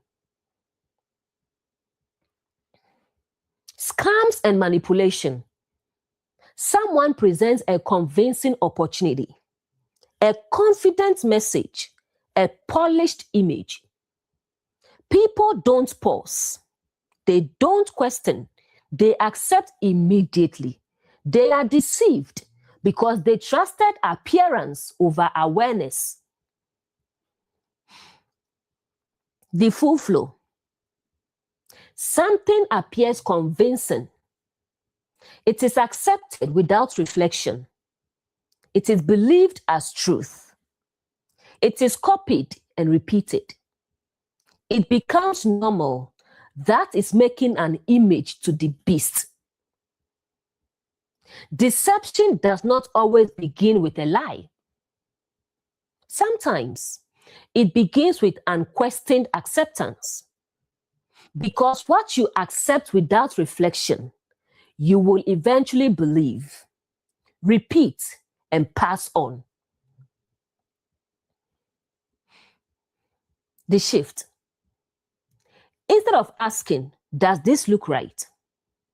Ask, have I taken time to truly observe this? Because awareness is not in what you see first. It is in what you are willing to look deeper into. A pattern becomes powerful, not just because it exists, but because it is believed, copied, and repeated without ever being questioned. Next verse, verse 15. And he had power to give life unto the image of the beast, that the image of the beast should both speak and cause to be killed as many as will not worship the image of the beast. Give life unto the beast. Give life unto the image. Image equals the copied pattern. Life equals something active, functioning, influencing behavior. This means what was once observed, accepted, and repeated now becomes automatic, becomes part of how you think, speak, and act. You are no longer consciously choosing it. It's just how things are done now. Example, you say, that's just how relationships are. That's how leaders behave. That's how parents talk to children. The pattern is no longer questioned. It is lived. Next line, the image should speak. It has a voice through people. Now the pattern speaks through individuals, shows up in conversations, and shapes language and perspective. People begin to defend it, teach it, and normalize it without even realizing. Next line, cause that as many as will not worship should be killed. This is very important and symbolic. Killed equals silenced, rejected, excluded, character assassination. This means anyone who questions the pattern, challenges it, refuses to conform, will be dismissed, criticized, isolated, and labeled negatively. Examples in relationships. If someone says this behavior isn't healthy, they may hear, you are overreacting. That's just how people are. Their truth is dismissed. In family, if a child says this doesn't feel right, they may hear, don't question elders. That's disrespectful. Their voice is silenced. In career, if an employee challenges toxic leadership and disrespectful behavior, they may be labeled difficult, excluded, and pushed out. Their position is killed or eliminated. In religion, If someone questions a teaching, a leader, and a belief system, they may be told, you lack understanding, you are wrong, you are being disrespectful, you are rebellious, their perspective is rejected. Scams and manipulation. If someone says this doesn't seem right, others may respond, you are thinking too much, just go with it. Discernment is shut down. What this verse is showing, pattern is observed, pattern is copied. It becomes normal. It becomes automatic. It controls behavior. Anyone who challenges it is rejected. Now the system is fully active. The most powerful patterns are not the ones you choose consciously. They are the ones you begin to live without even realizing it. The shift. Instead of asking, why is everyone like this? Ask, what patterns have become so normal that no one questions them? Because once a pattern feels like life, it becomes very difficult to see it as a pattern. The moment a pattern becomes normal, it no longer needs to convince you. It simply lives through you. And anyone who tries to question it will be silenced so the pattern can continue. Verse 16.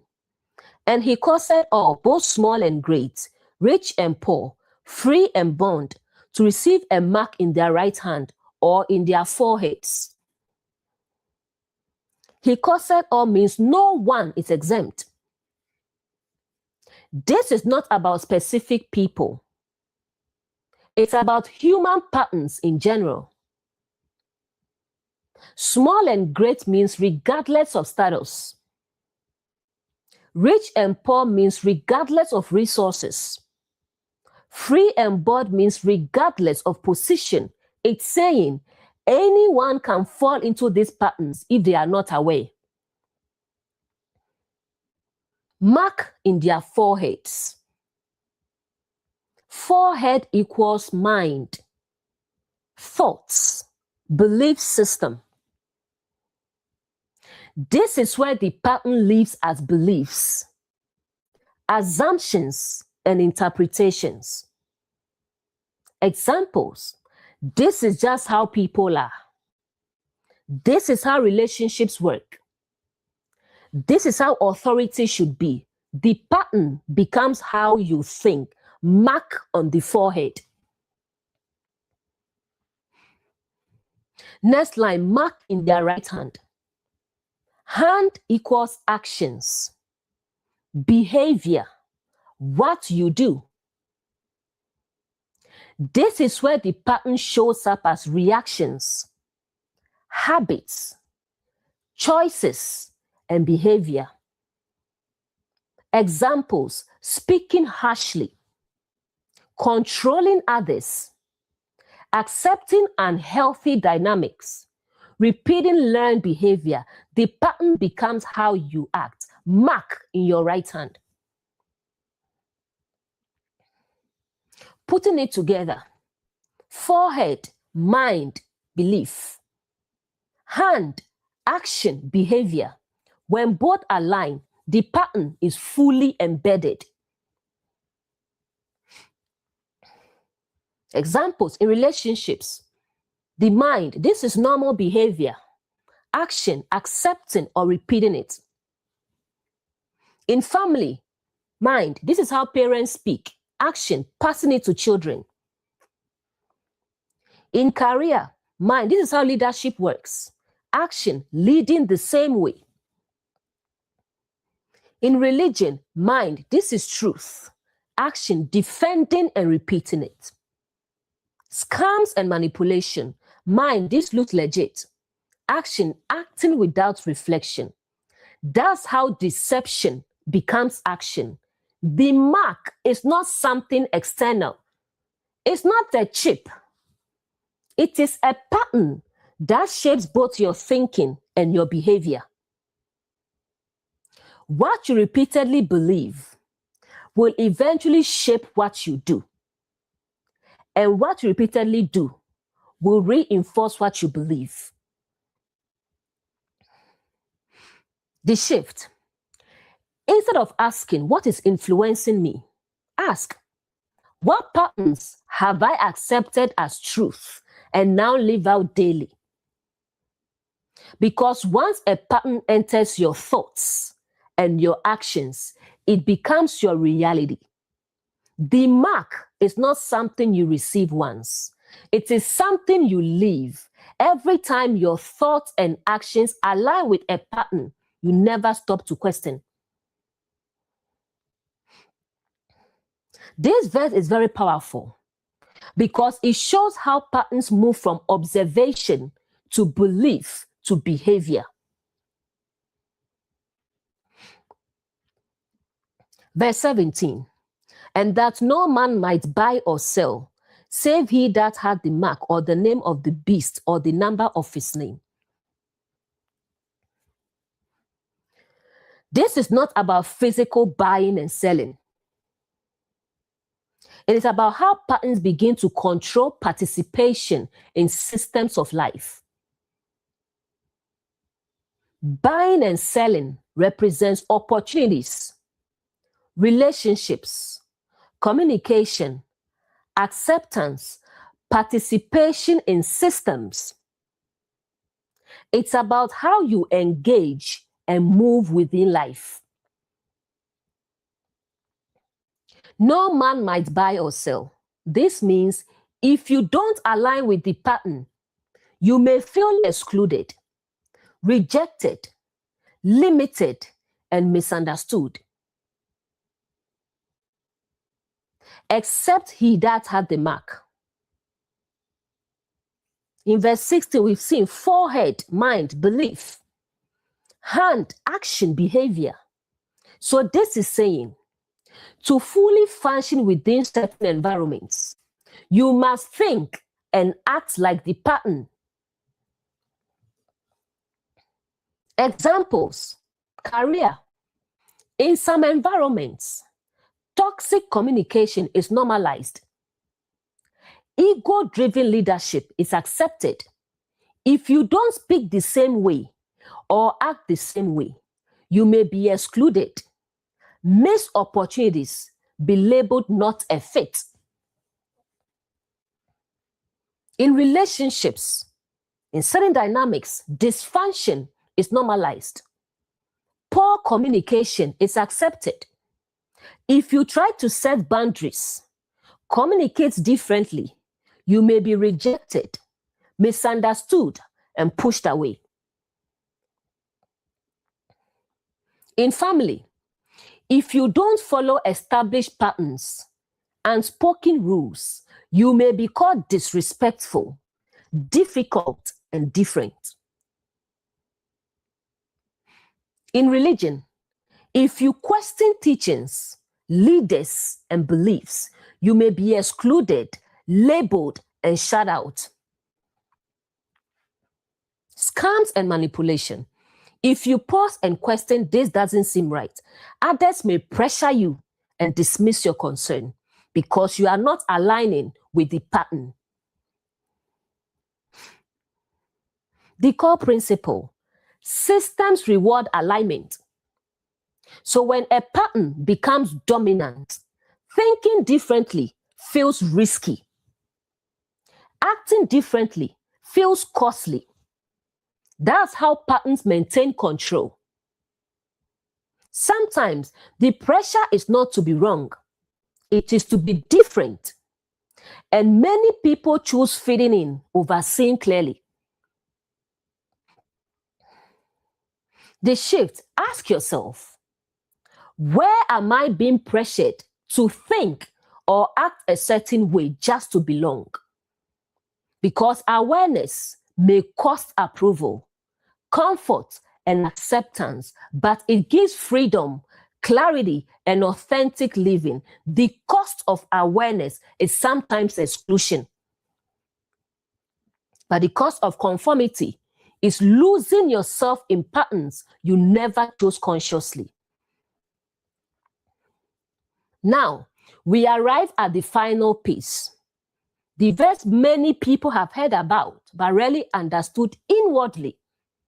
Revelation 13 verse 18.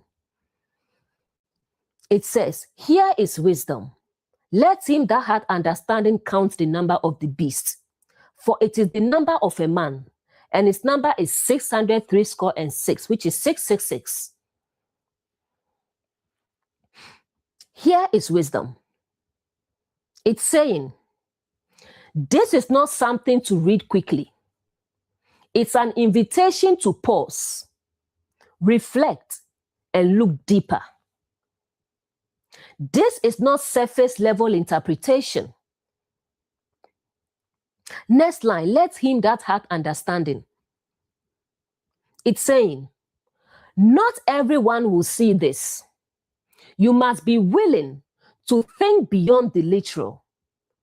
Observe patterns within yourself. Connect the full progression. It is the number of a man. This is key. The beast is not pointing outward first. It is describing human patterns of thinking and behavior. Talking about ego, reaction, unawareness, and conditioned behavior. That's why it says number of a man. 666.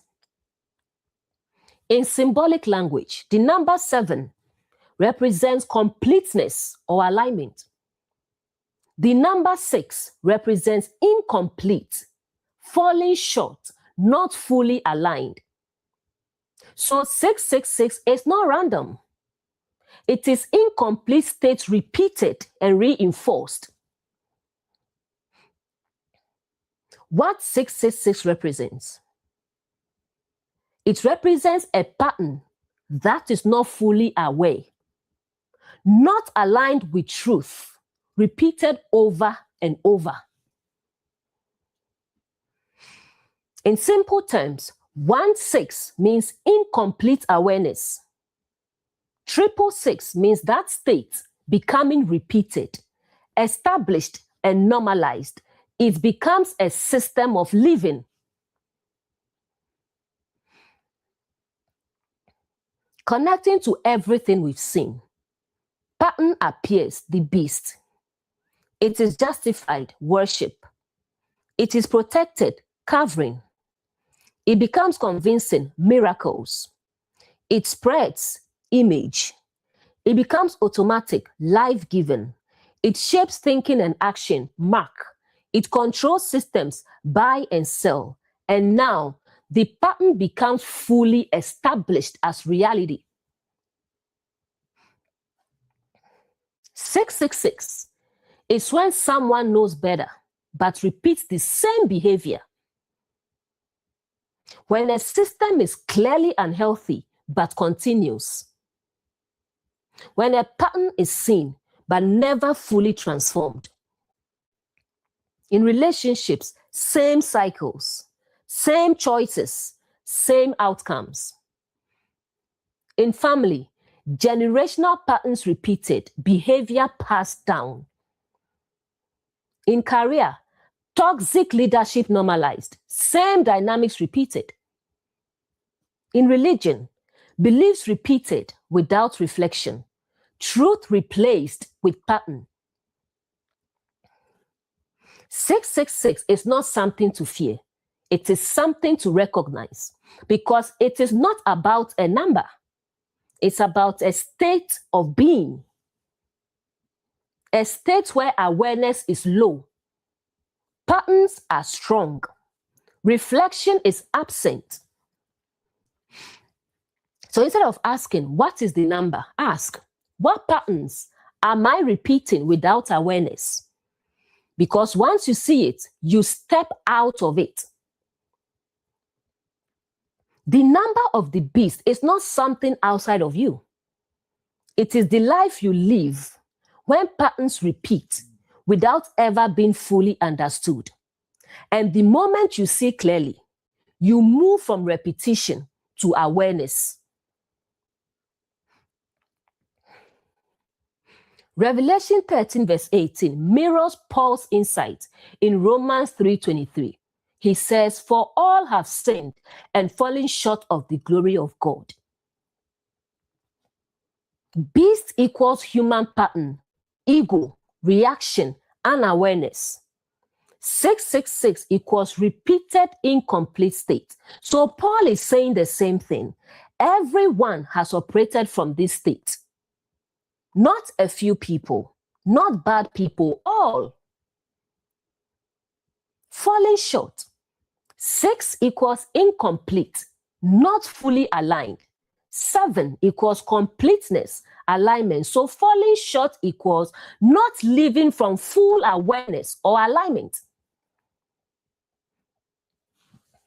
So 666 is repeated falling short. Romans 3:23, all have experienced it. Same truth, different language. Revelation 13, symbolic, visual, pattern-based. Paul's teachings, direct, instructional, identity-focused. But both are saying human beings tend to operate below their highest awareness. What sin really points to? Sin is not just wrongdoing. It is acting unconsciously, reacting instead of reflecting, living through patterns without awareness. Sin is missing the mark of who you truly are.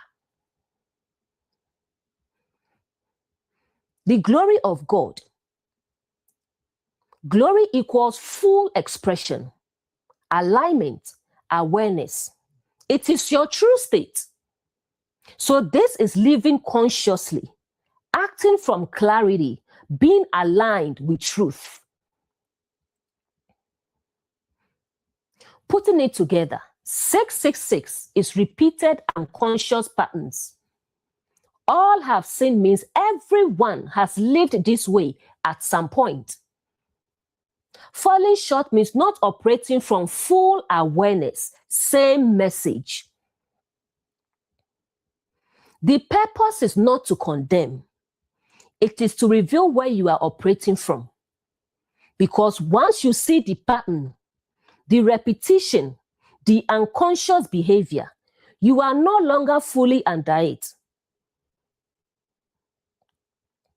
Instead of hearing all have sinned as judgment, hear it as everyone has lived unconsciously at some point. And the invitation becomes move from unconscious repetition to conscious awareness. Falling short is not your identity. It is a state you can observe, understand, and rise beyond. And this brings us to the end of Revelation 13. Thanks for listening, and I will see you in the next teaching. Enjoy the rest of your day.